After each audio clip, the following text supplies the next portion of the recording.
मैं इतना लहसुन प्याज नहीं खाती हूँ जी, सो डोंट वरी। मैं ऐसे परिवार से आती हूँ जहाँ अनियन प्याज का मतलब।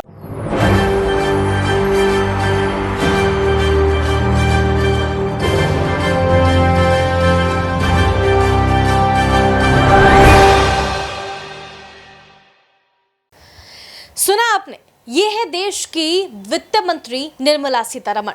देश की वित्त मंत्री निर्मला सीतारमण बहुत ही बेशर्मी तरीके से ये कहती हुई नजर आती हैं कि प्याज के दाम अगर बढ़ रहे हैं तो मुझे उससे क्या लेना, मैं तो प्याज खाती ही नहीं। अब जिस तरीके से टमाटर और बाकी सब्जियों के दाम बढ़ते हुए नजर आ रहे हैं, वित्त मंत्री निर्मला सीतारमण ये भी कह देना चाहिए उनको कि मैं तो टमाटर खाती ही नहीं, मैं तो सब्जियां खाती ही नहीं। अब वित्त मंत्री निर्मला सीतारमण अगर सब्जियां नहीं खाती हैं तो क्या देश की जनता भी सब्जियां खाना छोड़ दे? क्या ये महंगाई के मुद्दे पर उनका जवाब है? जब देश की जनता सवाल करती है कि आखिरकार देश में बढ़ती महंगाई पर लगाम कब कसेगी, तो देश की वित्त मंत्री ये जवाब देती हैं कि सब्जियां तो मैं खाती ही नहीं। अब इन तमाम मुद्दों पर आखिरकार क्या निर्मला सीतारमण को शर्म आनी चाहिए? क्या निर्मला सीतारमण को अपना इस्तीफा नहीं दे देना चाहिए? क्योंकि ये मुद्दा लगातार उठाया जा रहा है, देश की जनता लगातार ये सवाल कर रही है, देश की जनता पूछ रही है कि आखिरकार सरकार जो है वो बढ़ती महंगाई पर क्यों नहीं चुप्पी तोड़ रही है, क्यों नहीं लगाम कस रही है। देश की जनता त्राहिमाम कर रही है महंगाई से, लेकिन उसके बावजूद कोई भी कदम नहीं उठाया जा रहा है, ना ही देश की वित्त मंत्री निर्मला सीतारमण की तरफ से, देश के प्रधानमंत्री नरेंद्र मोदी की तरफ से। देश के प्रधानमंत्री नरेंद्र मोदी अमेरिका का दौरा करते हैं, अपनी लोकप्रियता को लेकर के तमाम बड़े बड़े भाषण देते हुए नजर आते हैं, लेकिन देश की जनता जो त्राहिमाम कर रही है उसको लेकर के कोई भी बयान उनकी तरफ से नहीं दिया जाता है। आखिरकार महंगाई कब होगी? तमाम विपक्षी पार्टियां महंगाई के मुद्दे पर मोदी सरकार को आज की तारीख में घेरती हुई नजर आ रही हैं। 150 रुपए किलो टमाटर यहां पर मिलता हुआ नजर आ रहा है।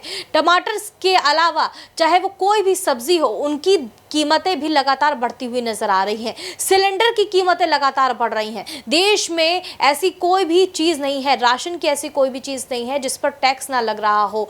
लगातार इस पूरे मुद्दे पर मोदी सरकार घिरती हुई नजर आ रही है, लेकिन कोई भी जवाब उनकी तरफ से नहीं दिया जा रहा है। ये नहीं बताया जा रहा है कि आखिरकार देश की जनता को जो है इन बढ़ती महंगाई से लगाम कब मिलेगी, कब आखिरकार इस बढ़ती महंगाई पर रोक लगेगी। इन तमाम मुद्दों पर राघव चड्ढा राज्यसभा में भाषण देते हैं, वित्त मंत्री निर्मला सीतारमण पर बड़ा हमला बोलते हैं, जो काफी ज्यादा चर्चा का विषय बना हुआ है और आज की तारीख में वायरल भी हो रहा है। क्या कुछ राघव चड्ढा ने कहा, सुनिए। सर, इस देश में जब प्याज के दाम 100 रुपए प्रति केजी के ऊपर हो गए और इस सदन में हंगामा हुआ, तो माननीय वित्त मंत्री जी ने कहा कि मैं प्याज नहीं खाती, तो मुझे उनके भाव से, प्याज की कीमतों से कुछ लेना देना नहीं है। ये मेरा विश्वास है सर कि माननीय वित्त मंत्री जी आटा, चावल, दाल, दूध, दही, पनीर तो अवश्य खाती होंगी, क्योंकि इन सब के भाव बढ़ गए। जीएसटी लगा लगा के इन्होंने देश की थालीनॉमिक्स, फूड इन्फ्लेशन को बिगाड़ दिया। आटा, दाल, चावल, दूध, दही, सबके रेट आज स्काई रॉकेटिंग है सर, आसमान छू रहे हैं। और भारत की फूड इन्फ्लेशन 10% से लेकर 17% के बीच पूरे वित्तीय वर्ष में मंडरा रही है। ये हालात हैं सर भारत की थालीनॉमिक्स की। मैं बताना चाहूंगा सर कि इस सरकार ने अमीरों को अमीर और गरीबों को गरीब करने का काम किया। पर कैपिटा इनकम किसी भी देश की आर्थिक स्वास्थ्य का एक बहुत बड़ा इंडिकेटर होता है।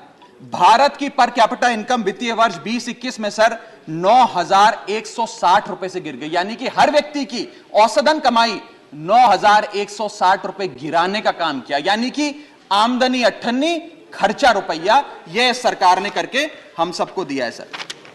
तीसरी बड़ी बीमारी जो भारत की अर्थव्यवस्था को लगी हुई है वो है आर्थिक सुधार का झांसा, the hoax of economic recovery. इस वित्तीय वर्ष के पहले क्वार्टर में भारत की आर्थिक विकास दर 13.5% थी।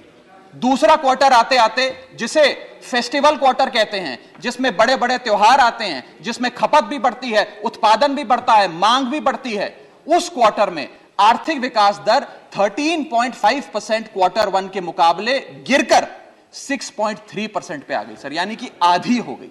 और अगर आप पिछले साल के क्वार्टर सेकंड से दूसरी तिमाही से कंपेयर करें तो क्वार्टर ऑन क्वार्टर 2021 में 8.4% दूसरी तिमाही की ग्रोथ थी और इस बार इस क्वार्टर में जो अभी समाप्त हुआ 6.3% है। यानी कि भारत की आर्थिक विकास दर घटती जा रही है। और मुझे बड़े दुख से कहना पड़ रहा है कि जब वित्त मंत्री जी फरवरी में वित्तीय वर्ष 23-24 का बजट प्रेजेंट करेंगी तब भारत की चौथी तिमाही की आर्थिक विकास दर 5% से भी नीचे होगी, which is unprecedented in recent time. Sir, यह भारत की इकोनॉमिक ग्रोथ की हालत है।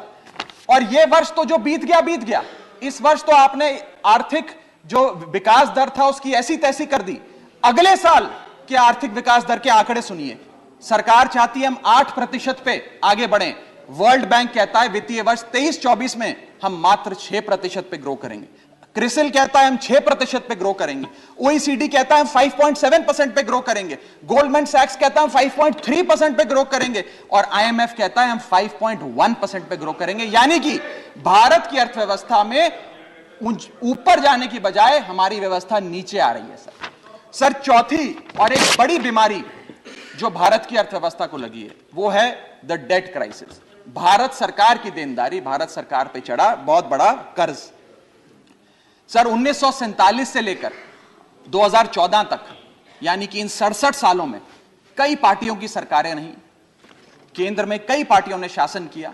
इन 67 सालों में तमाम पार्टियों की सरकारों ने मिलकर कुल कर्जा 55 लाख करोड़ का लिया था और बीते 8 सालों में 2014 से 2022 में इस बीजेपी की सरकार ने कुल कर्जा 85 लाख करोड़ रुपए लिया। यानी कि एक तरफ 67 सालों का, बीते 67 सालों का 55 लाख करोड़ का कर्जा और इस सरकार ने अकेले 8 सालों में 85 लाख करोड़ रुपए का कर्जा ले लिया। मैं पूछना चाहता हूं इनसे कि ये तो मुफ्त की रेवड़ी भी नहीं बांटते, ये तो मुफ्त की रेवड़ी में भी विश्वास नहीं रखते, तो फिर इनका कर्जा इतना कैसे बढ़ता जा रहा है? ये पैसा जा कहां रहा है, किसकी जेब में जा रहा है?